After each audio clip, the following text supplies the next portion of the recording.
Welcome into week number 2 of the Wolf Way. I'm Tom Throp along with Westridge head coach Justin Hilton. Coach started the season now with 2 big wins. Yeah, we're excited. Came in with some folks kind of wondering how things would go, and off to a good start 2-0 with a big challenge ahead of us this week. First game of the season, a home game. Second game of the season, you go on the road against a tough opponent. What's preparation-wise, what do you do different, or do you do anything different for a home game versus a road game? I think anytime you take your first road trip, it's a little bit more acclimation period. It takes a little bit longer to get ready for it because you haven't done it yet, and you're changing venues, where you're going to tape, where you're going to do these things. But training staff did an excellent job getting us set up. We had our guys on the field and plenty of time to do what we needed to do. Obviously, we would much rather be playing at the Ridge, but we want to be able to go on the road and pick up some wins. We better this year because we have 6 of them. Yeah, that does make a difference, and one of the things with that is your crowd. Great crowd support at home. You had great crowd support on the road this past week at Crockett. Yeah, we traveled well. You know, the bleachers were filled up, and then the band had their section. We had folks down on the track sitting. We can't ask for much more than what we get out of the community. They come and they support us and cheer us on, and hopefully we're putting a product on the field that they're proud to watch. One of the things we didn't talk about last week that we have to talk about this week, and that is the dancing ability of our athletic director, Anthony Richardson. In the first game against Tennessee High, safety, Nathan Arnold sacks the quarterback in the end zone, and safety occurs, and Coach Richardson put on quite a show that Caden Duke, I'll give him credit, saw it and went over and slapped him 5. They hugged each other, but it was something that's kind of gone viral in the area. Our kids, that doesn't go unnoticed by our kids. He is always the first one to put his arm around them when they come in the building, ask them how their day is, brags on them. My little girl noticed it. She was imitating it with him at the Crockett game before the game. So apparently he's a sensation in the middle school as well. Oh, that's wonderful. It is. And again, Dr. Leo was on the sideline Friday night. Coach Witcher was there. Great fan support.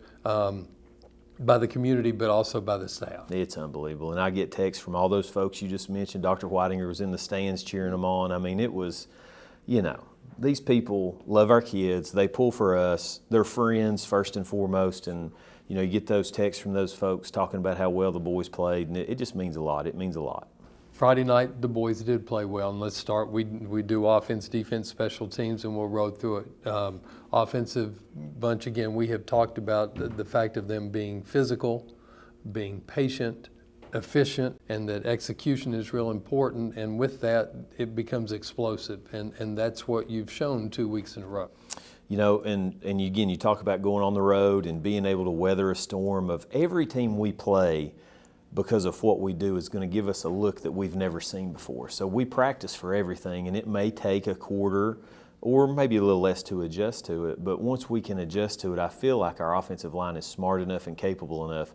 Once we make those adjustments, those plays are going to be explosive. And you talked about Crockett does a lot of blitzing anyway. That's part of their nature, able to pick that up and make some big plays out of it. Yeah, absolutely. Early on they were squeezing really hard, trying to take Ethan out of the game. I thought Justice did a good job of reading it, getting on the perimeter, pitching that thing out to our guys, and then they had to honor quarterback and pitch. At the end of the second quarter and then into the second half, what happened when they did that? Amix just exploded for big-time runs. Huge night for Ethan Amix. He had a great game, ran hard, and again, the offensive line starts at the decisions that your quarterback with Justice making and otherwise, but he had a huge game. He had a huge game. He had 11 carries for 211 yards, 3 touchdowns, 157 of those yards in the third quarter alone.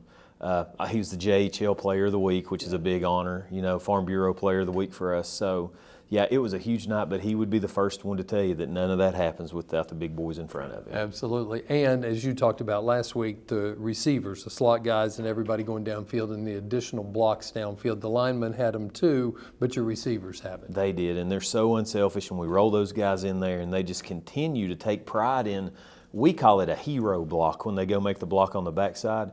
They're making those hero blocks that are springing the touchdowns. It is beautiful to watch, and you and I have talked about that with this offense, you may see plays that go 3-4 yards, plays that go 2 yards, but then you're going to get that 40-yard run or whatever, and that's what the patience of what you're doing has to come into play. Can I brag on Nick Copas for a minute? Young Sure. offensive coordinator, second year calling plays. Of course, he's been in the college ranks at Emory and Henry, and he's done this before. But as an offensive coordinator, those guys are greedy. They want the big plays. They want the splash plays. And he has done a wonderful job of just taking what they give us.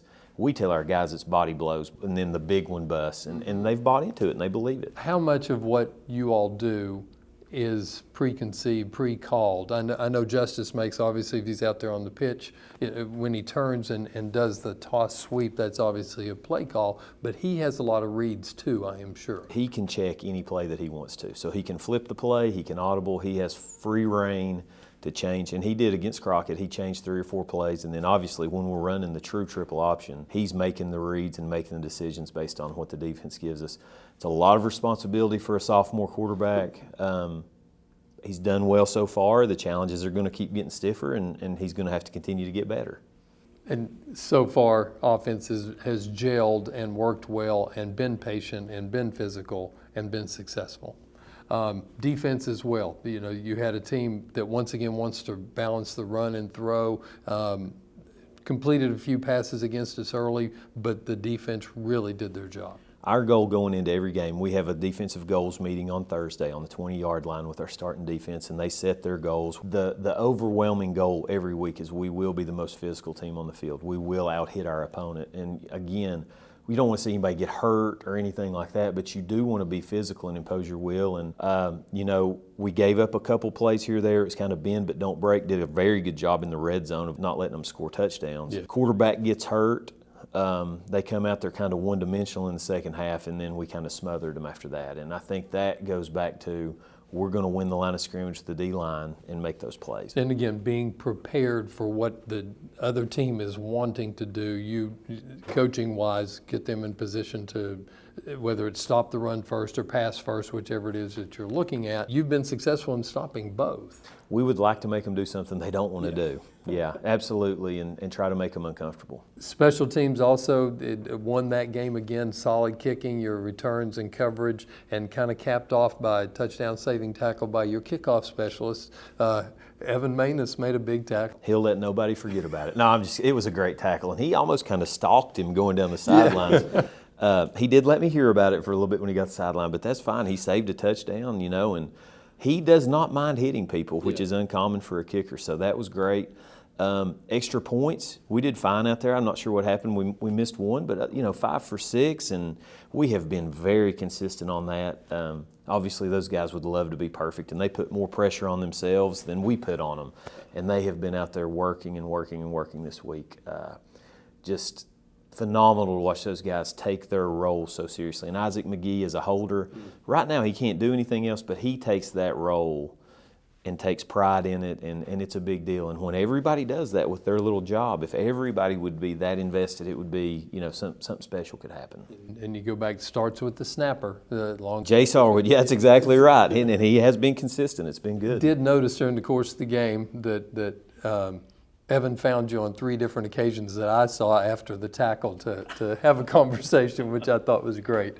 Another great week of success, and part of that also watching from the sideline, the character of the kids and watching the enthusiasm. And I'm going to mention his name again, Caden Duke, came over to the sideline just relentless on one play and got the entire crowd going. The character of your team is showing. Can I just tell, I got bruises all over my body from the hugs these guys give me, and I wouldn't have it any other way.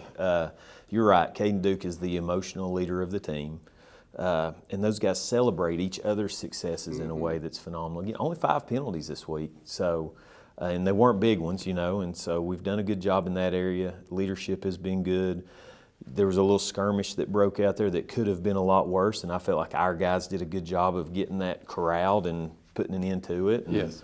You never know what all those guys are hearing out there on the field and how much they're ignoring, but our guys have done a good job of that so far. This week you go on the road, really tough place to play, and that's with the Elizabethton Cyclones, a team that's well coached. They're used to winning. They know what they like to do. It's a tough test. It is a tough test. You're going into a stadium with a team that's won state championships, and Loved playing in the old stadium. Actually coached when I was at South against Science Hill in the old stadium. The new stadium right on the highway, right there on the road. They've done a great job. Fans are right on the field. Hopefully we'll have the same showing from our folks this week that we had last week, and it should be an exciting game. What is the Wolf way to a victory? What are the keys this week? Again, we've got to limit penalties. We cannot have turnovers. We've got to end every possession in a kick. That's a big thing for us. We've got to remain patient. When adversity hits, as it always does, we can't panic. We just got to stay the course. Weather is something that you've already faced. First game had the monsoon and played through that and played great. We talked about it last week. This week there's supposed to be rain building up, pouring the rain today as we are talking. Probably going to be practicing in the rain, possibly tomorrow. Friday it's not supposed to, but there's scattered showers. Does that change anything that you want to do? It doesn't change anything for us. We're going to be who we're going to be. The Wolf Way here with you once again, talking with Justin Hilton, the head coach of the Westridge Wolves. Go on the road at Elizabethton, and I've got it as a kickoff at 7:30. That Elizabethton does 7:30 start time as opposed to 7. They do. It'll change our routine up just a little bit. We'll get there just a little bit later, but other than that, we're going to stick to the same script, so really no big deal. Superb. We appreciate you taking the time. We look forward to the game this week and another big win for the Wolves. Can I give a shout out to these churches that are feeding us up to this point? Absolutely. Grace Fellowship fed us the first week. Heritage Church of God fed us the second week, and then the third week, this coming up week, Sullivan Baptist is going to be feeding us. So our community and our churches are they just support us in such a great way, and we try to make our way out to the south end, the central end, and hit all those in between on the north end down there as well, and we've just got a great group of folks that do support us. And again, we've talked about the fan support, the church support, the advertising support. There's banners up. There's a list of sponsors that I read every week at the ball games and stuff that are on the big screen. It is an exciting support that's here for the Wolves. Good time to be a Wolf. Absolutely, no doubt. Great time to see you. Thank you. We'll look forward to a big win at Elizabethton on Friday night. Thank you. Thank you, sir. We will see you all next week on week 3 of the Wolf Way.